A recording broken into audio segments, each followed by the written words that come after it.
Hi guys, and welcome back to a brand new Call of Duty Mobile video.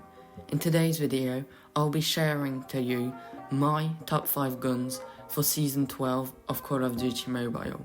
And before getting to the video, please consider subscribing because we are on the road to 1,000 subscribers. Also, I'll hugely appreciate it if you join my Discord server, link in the description of every one of my videos. And without any further ado, let's get right into it. Coming in at our first honourable mention, we have a tie like last season between the Locust and the DLQ. If you've been following Path a little bit, you know how OP snipers are. They have 0 time to kill, infinite range, and the scoping time is kinda fast in this game. The reason why I didn't put them on the list like most other content creators is that it does require a lot of skill, because if you miss your first bullet, you're pretty much dead. You have the slowest time to kill in the whole entire game by missing your first bullet. And 2, you definitely want to have a gun as a secondary because you can get quite a few hit markers. My builds go for ADS time because I like to play really aggressive, and for the Locust I really wouldn't recommend using stopping power. Even though you have a bigger hitbox, the fire rate is slowed, the ADS time is slowed, mobility is everything is way too slow, and if you have good aim, it should be alright. Coming in at the number 5 spot, we have the LK24. It might come as a surprise, but if you've been following Path a little bit this season, you'll know how underrated this gun is. It's not the best, that's sure, because we have the 3-shot AR meta, and this gun doesn't kill really fast, but it does have quite a few advantages on other guns, especially for passive playstyle, because I wouldn't recommend it to be aggressive. It doesn't have that good mobility. So if you look at the stats, you definitely want to try and go for the head around medium range, and then it's 4-shot close range, then it becomes a 5, and then right at the bottom of the map it is a 6-shot, and the time to kill is a little bit above average with 280 milliseconds, then 373, and finally 467. And if you copy my build, I made it basically super accurate without going too low on the mobility. So I tried to get a bit more mobility so that you can go and get a few close range picks. Up next, we have the GKS. It was really hyped when Tectonic used it. I think it's okay. It's out. And we don't hear about it anymore, but it's still a great gun. One of my favourite this season. It goes really good any range, so if you want to go for nukes, you can play passive and aggressive, switch between both play styles with decent damage all along the map, and you can get a really good ADS bullet spread accuracy to turn it into a hybrid AR SMG. That's exactly what I do with my class.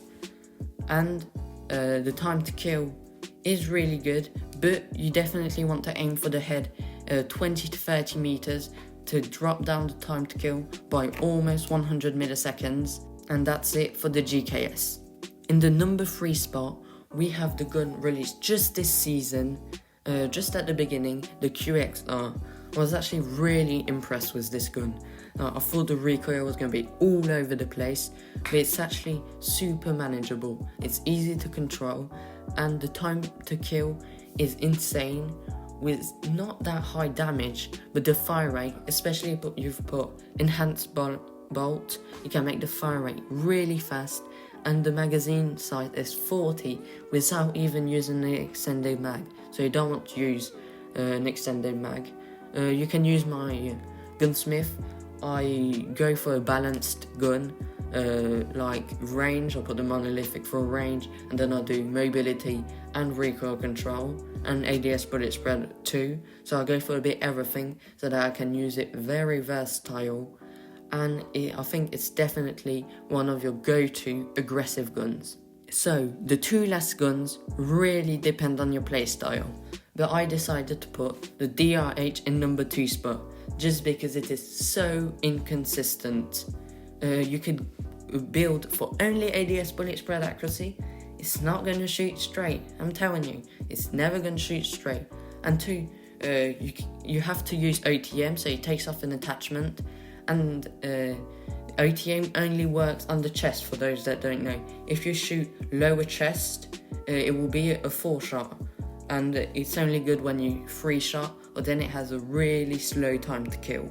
After that, the recoil is pretty manageable, especially if you use the right attachments, which I will show you right now. And the mobility is decent, so you can waste a few attachments going for ADS bullet spread accuracy and recoil control. And now, for the best gun in the game, it was nerfed, but not enough to get it off the throne, we have the ASM-10. I can't say how many times I feel like I get one-shotted by it. It has insane damage all across the body, so in the legs you can 3-shot, and in the head. That's insane, because when you drop shot, you shoot in the legs, so he drop shots and he 3-shot you in the legs, which is insane, with a long 3-shot range and a 4-shot range, and then you just don't want to use it beyond 30 meters. To be honest, most gunfights are going to happen in the first 30 meters, so that's really good. Pretty manageable recoil, because this fire rate is slow, so you have time to pull down. And then I go for an aggressive build. If you want copy, you can go for it. It is aggressive, so it's not going to be like recoil control, ADS bullet spread and everything, even though I have the operator full grape to help with that.